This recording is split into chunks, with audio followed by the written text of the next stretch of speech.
Agora, me despertou aqui a curiosidade, vocês fazem algum tipo, assim, de pesquisa em campo, né, vamos dizer assim, por exemplo, você levanta que você pode ter sido determinada personalidade que morou na Europa. Vocês vão até a Europa, por exemplo, num determinado museu, numa casa-museu, e faz esse levantamento dessa personalidade, como que seria? Excelente pergunta, Cristina. Ocorre muito isso dentro da Consecutivos, né? Dependendo se a pessoa tem como, né? Mas a gente vê que muitas pessoas começam a se localizar, pelo menos ali no tempo, na história, no local e no século, e essas pessoas que têm a oportunidade de viajar e estar em loco, eles têm um acesso, eles têm um tipo de informação bem mais rica do que a pessoa que fica só aqui. Às vezes a pessoa indo no local, é como se fosse um gatilho mnemônico. Ela começa a ter uma certa retrocognição. Daqui a pouco, uma paisagem, uma vista, um cheiro, uma cor, também tem o processo da retrocognição. Eu pesquiso também com hipótese que eu posso ter vivido a minha última vida no Rio Grande do Sul e ter sido um escritor. Isso é só uma hipótese, mas tem um processo de sincronicidade que chama muita atenção. Então, eu nasci em Porto Alegre, sabe que eu moro agora em Foz do Iguaçu, faz 15 anos, voltei para Porto Alegre com a minha esposa e fui atrás de sebos, achar livro dessa pessoa. Então, eu fui num sebo que eu me lembrava que eu morava na frente quando eu tinha mais ou menos 4 anos. Algo aconteceu. Eu não posso dizer que eu fui aquela personalidade. Mas o dono do sebo, primeira coisa, me recebeu com tapete vermelho e ele é fã desse escritor gaúcho. Ele é tipo chefe de torcida organizada, esse cara. Então tinha todos os livros, tinha todos os documentos, ele mandou fazer busto de bronze dessa pessoa. Eu comprei alguns livros, conversei bastante com ele, eu e minha esposa, e saí com uma sincronicidade. A professora Débora estuda bem isso.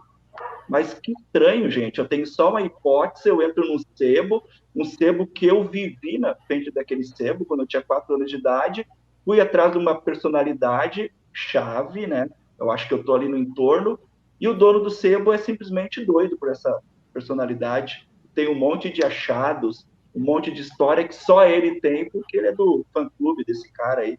Então, levanta a hipótese. E o pessoal que viaja, geralmente muito ali para a Europa, daí em loco tem muita coisa, tem banho de energia, tem presença de amparadores, às vezes tem até sensações ruins, quando a gente deixou uma marca muito ruim lá, até ataque extrafísico, tem de tudo, gente. Tem que ir Mas a campo. nessa aí, João e Débora, o que uma pessoa, então, ela pode fazer para não entrar de ingênua na hora que ela vai começar a pegar vidas passadas? Estudar. Antes da Enilda vir com mais perguntas. Você falou ali, pode vir em ataque, né? Então, a questão energética, o impacto de certas lembranças, às vezes a tendência da memória de repetição, né, da pessoa sair repetindo coisas que não precisa. Que cuidados uma pessoa, então, deve tomar para começar a caminhar aí nessa pesquisa? Muito bom. Isso é um cuidado que a gente precisa sim ter. A gente está falando aqui, né, do paradigma consciencial, ou seja, da condição de múltiplas vidas, mas também da condição de múltiplos veículos. Então, a gente tem aí a conexão com outras dimensões. E todo o processo de pesquisa seriexológica é um processo evocativo. Ou seja, a gente está chamando aquele grupo, e não necessariamente vem sozinho, né? Não vem uma consciência, mas vem todo um bolsão, que a gente costuma dizer, que representa ou que defende as ideologias daquela condição lá do passado, ou que é contra e não gosta.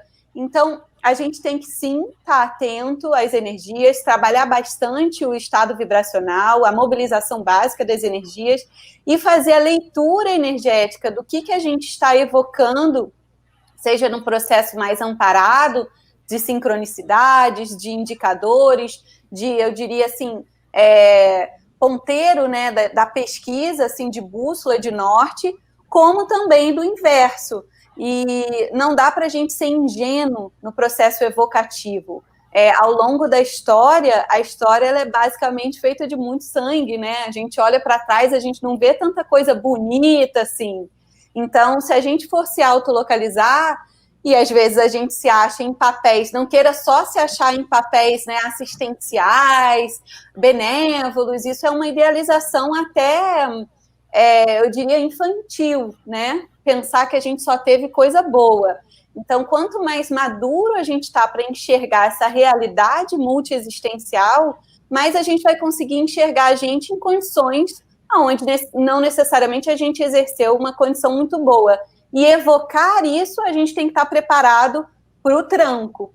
Então, e eventualmente até para perceber que não é o momento de mexer naquele vespeiro, né? Vamos deixar quieto, vamos amadurecer, vamos caminhar aqui com as reciclagens, porque uma das grandes funções do estudo de vidas passadas é através dos nossos exemplos pessoais, ou seja, se eu fui artista e lá no passado, né, valorizei demais a condição do estado alterado de consciência, da fuga da realidade, do devaneio, de sempre trabalhar com a fantasia, hoje eu tenho que buscar a realidade. E se eu faço isso, eu sou a melhor pessoa para ser exemplo para aquele grupo, porque eu estava lá ontem. Então, essa condição de limpeza extrafísica é muito séria. Só que a gente tem que estar com a nossa reciclagem em dia, com a cosmoética em dia, né? Gostou deste vídeo? Ele é apenas um recorte. Assista o vídeo completo aqui na descrição. Deixe seu comentário, seu like, inscreva-se no nosso canal. Também aperte o sininho para ficar sempre ligado nos nossos conteúdos. Aqui no nosso canal, nós falamos sobre a consciência. Eu, você, o ego, o self, os vários corpos além do corpo físico, a projeção da consciência, experiência de quase morte, a evolução e muitos outros assuntos. Navegue pelo nosso canal e aproveite!